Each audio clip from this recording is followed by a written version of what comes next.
Assalamualaikum warahmatullahi wabarakatuh. Perkenalkan, nama saya Muhammad Badrul Jasim Bedori. Di sini saya akan menjelaskan metodologi pengembangan perangkat lunak. Pertama itu pengertian metodologi perangkat lunak. Pengertiannya ialah pendekatan atau kerangka kerja yang digunakan dalam pengembangan perangkat lunak untuk mengatur, mengelola, dan memandu seluruh proses pembuatan perangkat lunak. Itu terdapat karakteristik di dalam perangkat lunak, itu tahapan berurutan, dokumentasi pengendalian proyek, kualitas, dan komunikasi dan kolaborasi. Itu apa aja yang saya ambil dalam pengembangan perangkat lunak, yaitu 1. Spiral model, dan 2. Prototype. 1. Spiral model.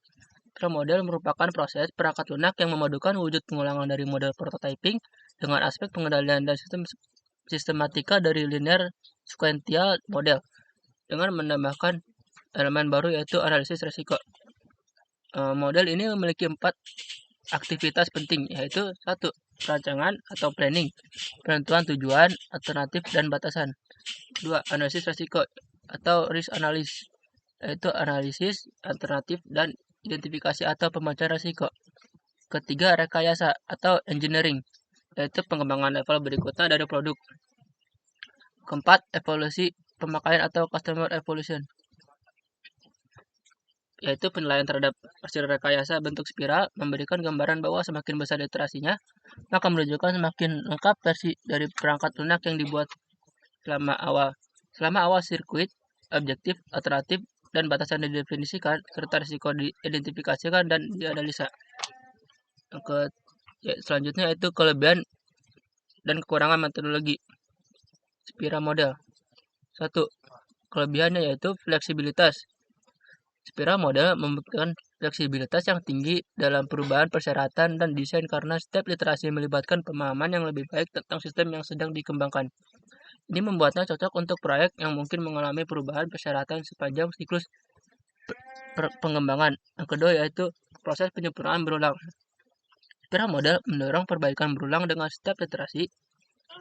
Setiap siklus menghasilkan versi perangkat lunak yang lebih baik daripada sebelumnya, sehingga produk akhir memiliki kualitas yang lebih baik. Selanjutnya, kekurangan metodologi spiral model. 1. Kompleksitas pengelolaan.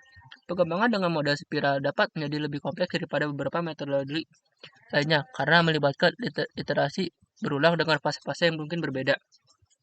Kedua, itu biaya yang tinggi. Karena melibatkan iterasi dan analisis risiko yang berulang, biaya pengembangan dalam model ini dapat meningkat. Ini mungkin tidak cocok untuk proyek dengan anggaran terbatas. Itu tahap-tahap spiral model. Nah, ini adalah tahap-tahap dari spiral model yang saya jelaskan tadi. Selanjutnya, prototype. Yang kedua, prototype. Itu metodologi prototype adalah pendekatan dalam pengembangan perangkat lunak yang menekankan pembuatan prototype atau model dari awal dari perangkat lunak sebelum pengembangan penuh dilakukan. Prototype ini digunakan untuk menguji konsep, mengumpulkan umpan balik, dan memahami kebutuhan pengguna sebelum perangkat lunak final dibangun. Itu ada tahap-tahap metodologi prototype. 1. Yaitu identifikasi kebutuhan. 2. Pembuatan prototype. 3. Uji prototype. 4. Perancangan dan pengembangan lanjutan. 5. Pengujian dan pemeliharaan. Kelebihan prototype itu membantu dalam mengklarifikasi kebutuhan pengguna dengan lebih baik daripada hanya mengandalkan dokumen persyaratan. Kedua, pengguna dapat memberikan umpan balik pada tahap awal pengembangan yang memungkinkan perbaikan dengan cepat. 3. Perubahan desain dan kebutuhan yang fleksibel selama iterasi. Selanjutnya, kekurangan prototype. 1. Itu pembuatan prototype tambahan dan iterasi dapat meningkatkan pembiayaan pengembangan. 2. Fokus pada prototipe awal dapat mengabaikan struktur dan arsitektur yang kuat dalam perangkat lunak. 3. Proses pembuatan prototipe dan iterasi dapat memerlukan waktu tambahan dalam pengembangan. Itu ada tahap-tahap prototipe. Yang pertama, identifikasi alternatif prototipe, lanjut dengan rancangan bangun prototipe.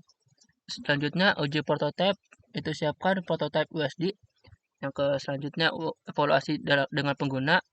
Yang terakhir, transformasi prototipe ke seluruh sistem. Sekian dari saya. Assalamualaikum warahmatullahi wabarakatuh.